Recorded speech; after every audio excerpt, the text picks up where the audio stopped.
Don't miss the tea. Subscribe now. Girl, shut up. Put your phone down. No, seriously, put it down. You are not going to believe the night I have had. I need you to pour me a glass of wine, the big glass, not the guest glass, because I am literally shaking. I am vibrating. I have transcended into a new plane of existence called mortification and adrenaline. Do you remember how I told you that my sleep schedule has been absolutely trash lately? Okay, well, combine that with living in this neighborhood. You know where I live. You know it's sketchy. We love the cheap rent, we love the vintage charm of the house, but we do not love the fact that the local crackheads treat the alleyway like a 24-hour drive-through pharmacy. I am constantly on edge. Every noise is a potential break-in, every shadow is a demon. So, set the scene. It is 3:00 a.m., 3 in the morning, the witching hour, the hour where nothing good happens. My German shepherd, bless her heart, decides that right then at that ungodly hour is the absolute perfect time to need to go outside. And because I am a loving dog mother who is also a pushover, I drag myself out of bed. Now let's talk about the fit, because this is crucial to the story. I wasn't wearing my cute matching lounge set. I wasn't wearing normal human clothes. I was wearing my fleece, oversized, bright blue lilo and stitch onesie pajamas. Yes, the ones with the hood and the ears. I look like a deranged, plush toddler. I throw on my Crocs, grab the leash, and we head out into the abyss. It is pitch black. I'm talking advanced darkness. The streetlights were flickering earlier, but now they are fully dead. It's just me, the dog, and the void. And you know how my dog is. She's a German shepherd, she's trained, she's smart, but at 3 a.m. she turns into a forensic investigator. She isn't just peeing. She is analyzing the molecular structure of every single blade of grass in the front yard. She's sniffing. She's contemplating. She's taking her sweet, sweet time.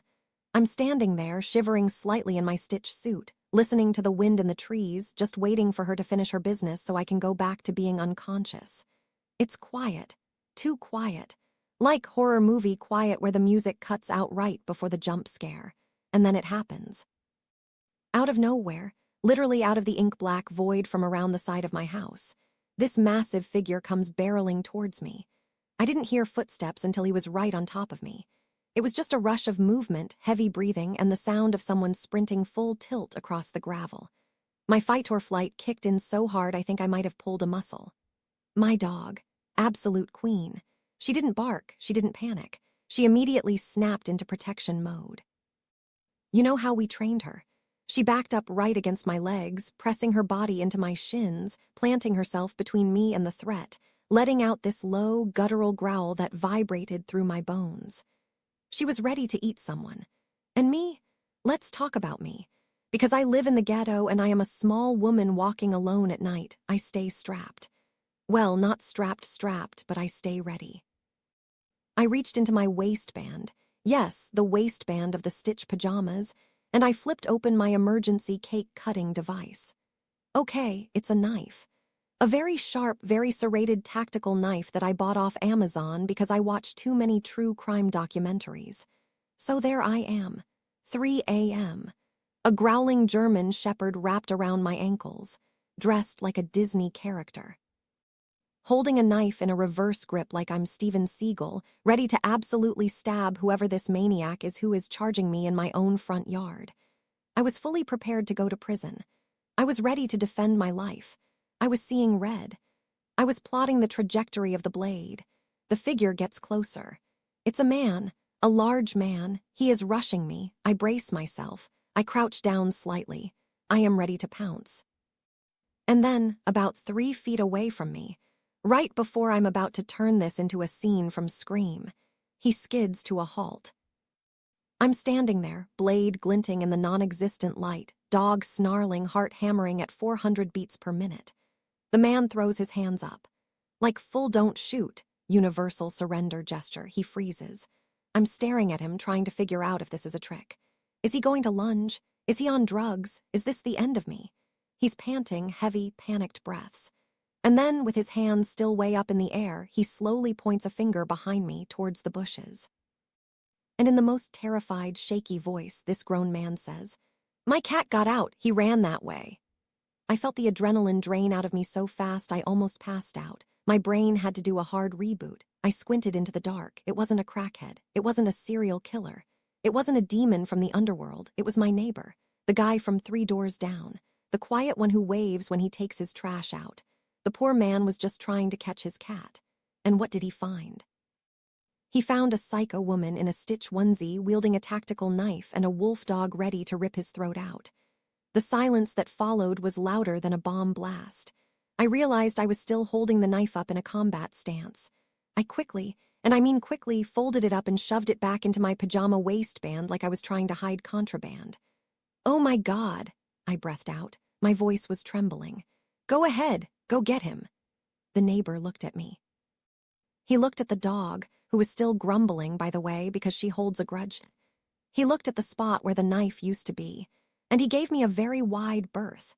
He literally walked in a semicircle around me, pressed against the fence like I was a radioactive isotope. He disappears into the bushes behind me.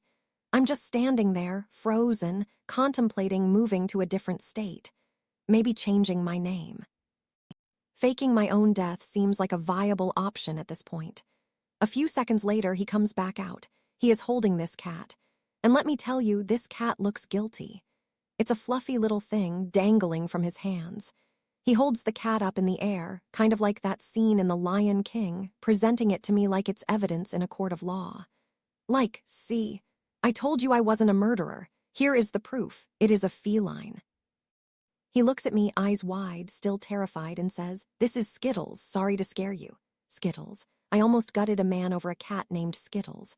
My brain is broken at this point. I have no witty comeback. I have no polite, neighborly response. I am coming down from a near-death combat high. So what do I say? What comes out of my mouth in this critical social interaction? I look at him, I look at Skittles, and I just say, same. Same. What does that even mean? Same to what? Same, I'm Skittles. Same, I'm sorry I scared you. Same, I also run into bushes. I just stood there. He stood there holding Skittles. Skittles looked at me like I was the problem. He gave me one last terrified nod, tucked Skittles under his arm like a football, and speed-walked back to his house. I waited until I heard his door lock before I moved. I grabbed the dog, ran inside, locked all 3 deadbolts, and slid down the door to the floor. I almost stabbed my neighbor. I almost shanked a man in front of his beloved pet Skittles because he startled me while I was cosplaying as an alien koala. How do I ever leave my house again? I can't check the mail. I can't mow the lawn. I have to live in the shadows now. I am the neighborhood cryptid. They're going to talk about me on the Nextdoor app.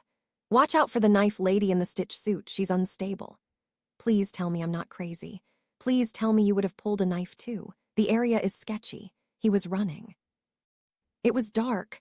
Oh God, I need more wine. Did I mention the cat looked judgmental? Because the cat definitely knew I was about to commit a felony. I can't believe this is my life.